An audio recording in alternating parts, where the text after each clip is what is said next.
Mahfud MD mulai terdengar setelah dipilih menjadi Menteri Pertahanan Menhan oleh Presiden Abdurrahman Wahid Gus Dur pada periode 2000 hingga 2001. Mahfud juga merangkap Kementerian Kehakiman dan HAM di masa jabatan Gus Dur.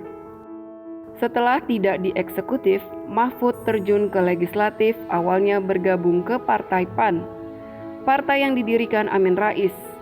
Namun dalam perjalanan politik, Mahfud mantap di PKB dan menjadi anggota legislatif dari PKB periode 2004 hingga 2009. Usai dari legislatif, Mahfud mengikuti tes seleksi Hakim Konstitusi, kemudian terpilih sebagai Ketua Mahkamah Konstitusi (MK) periode 2008 hingga 2013. Dengan ketegasan, kelugasan, dan kejujuran, Mahfud saat memimpin MK semakin melambungkan namanya dalam lembaga yudikatif tersebut.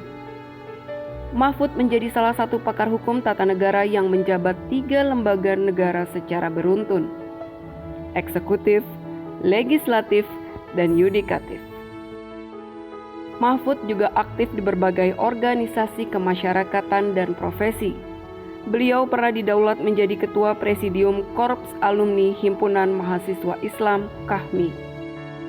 Mahfud kembali tampil di publik sebagai Menko Polhukam setelah Presiden Jokowi kembali diamanahkan menjadi Presiden Republik Indonesia yang berpasangan dengan Kiai Haji Ma'aruf Amin. Terima kasih Anda masih bergabung bersama kami di program Tokoh Kita, dan kita akan melanjutkan perbincangan kita bersama dengan Menteri Koordinator Politik Hukum dan Keamanan Republik Indonesia.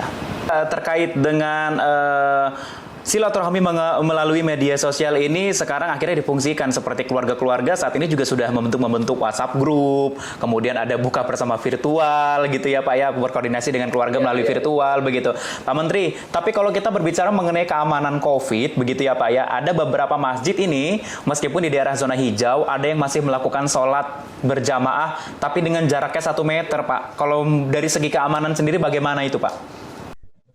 Iya, kita pertama begini ya, apapun yang kita lakukan itu untuk sekarang ini harus protokol COVID-19 ya. Protokolnya itu satu, setiap hari kita memakai masker kalau kita keluar rumah. Yang kedua, menjaga jarak fisik. Jangan sampai lebih dekat dari 1 meter atau 1,5 meter, apakah itu rapat atau berbicara dan sebagainya. Tidak usah bersalaman, mencuci tangan dengan sabun sebanyak mungkin. Setiap kita baru keluar cuci tangan, sedapat mungkin begitu kita keluar rumah, pulangnya baju langsung dicuci gitu. Itu protokol. Kemudian menghindari kerumunan-kerumunan termasuk tempat rekreasi, lebaran, mudik, dan sebagainya. Nah itu protokol kesehatan. Apapun yang dilakukan harus dalam kerangka itu. Kalau berlebaran itu kan tadi saya sebut laku sing papat, ada empat sifat, yaitu lebar, lebur, luber, labur, kata Sunan Bonang. Apa? Lebar itu lebaran. Ya kita akhiri puasa dengan niat baik aja. Kemudian lebur, artinya apa? Dosa kita itu habis, lebur gitu. Lalu luber, malah pahala kita melimpah banyak, dan labur, diri kita menjadi bersih. Itu dilakukan tidak harus mudik, bisa dilakukan melalui virtual, ngaji sendiri di rumah, puasa dengan sebaik-baiknya, sehingga melaku sing papat itu bisa terpenuhi, begitu Ishak. Tadi sempat disinggung juga terkait dengan zaman kenabian begitu Pak Menteri ya. Memang kalau dari segi pandangan Islam sendiri, wabah ini sebenarnya bukan sesuatu hal yang baru. Dari zaman Nabi juga dulu ada wabah. Ada namanya wabah taun, wabah kolera, wabah hindi, hingga akhirnya sekarang ada lagi wabah COVID-19 begitu. Ini kita sebagai umat muslim untuk menyikapi ini bagaimana ini Pak Menteri? Pertama begini, ada dalil la doror wa la diror. Jangan kamu saling membuat susah. Nah, jangan saling membuat susah itu artinya kita jangan sampai menolari orang dan jangan sampai ditolerir orang. Oleh sebab itu Nabi dulu memerintahkan ketika ada suatu wabah penyakit, Nabi mengatakan kamu jangan masuk ke kampung ya ada penyakitnya itu. Dan yang kalau kamu ada di sebuah kampung sedang ada wabah penyakit, kamu jangan keluar dari situ. Maksudnya biar tidak saling menulari itu. Nah, itulah yang kemudian kita melakukan apa yang disebut physical distancing sekarang. Orang Barat secara keras menyebutnya itu lockdown. Kita menyebut PSBB dengan segala variasinya. Nah, itu ajaran di zaman Nabi dulu. Oleh sebab itu ini benar Anda, bukan soal baru. Oleh sebab itu kemudian ada doa sejak zaman Nabi itu yang biasanya sampai sekarang itu diselipkan di dalam kalau kita kunut.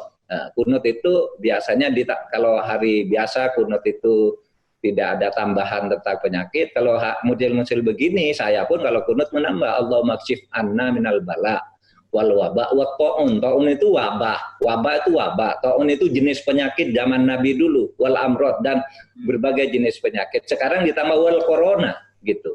Allahumma kshif anna minal bala wal waba wal amrod wal corona. Ya Allah, jauhkan kami, selamatkan kami dari bencana. Sekarang corona ini kan bencana non alam.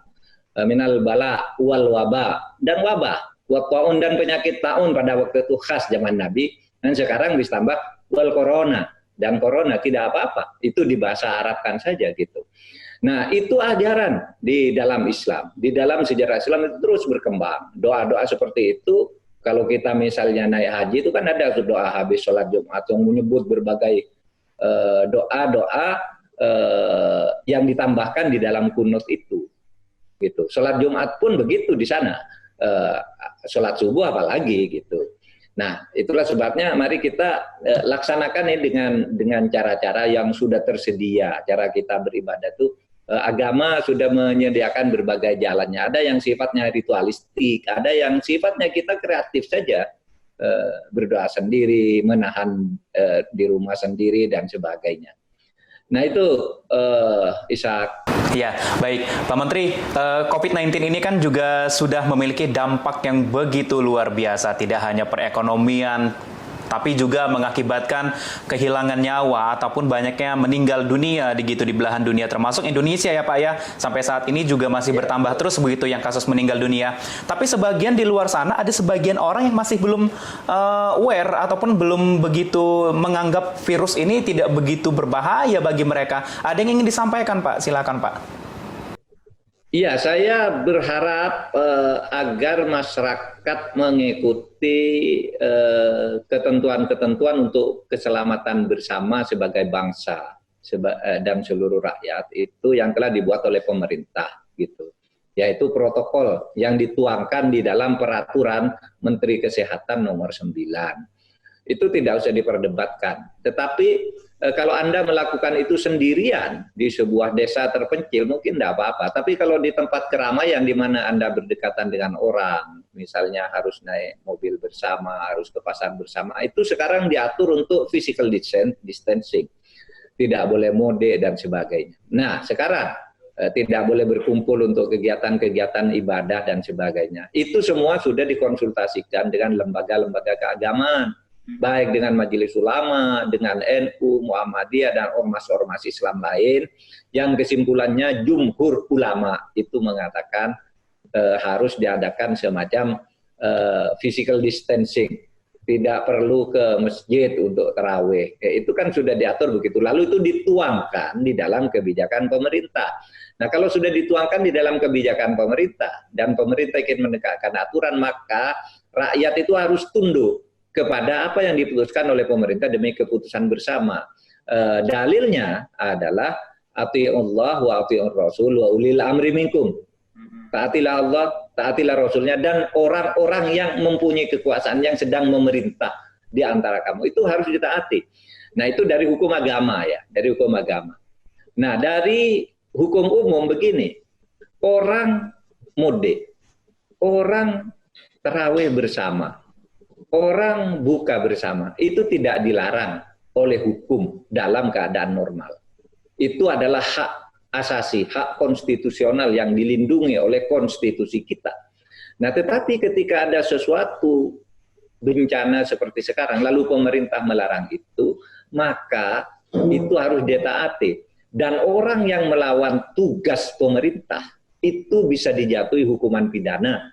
Ya. Pasal 216 barang siapa yang melawan petugas yang sedang melaksanakan tugasnya, maka diancam hukuman pidana 1 tahun 6 bulan dengan denda, 1 tahun 4 bulan dengan denda, misalnya 100 juta rupiah.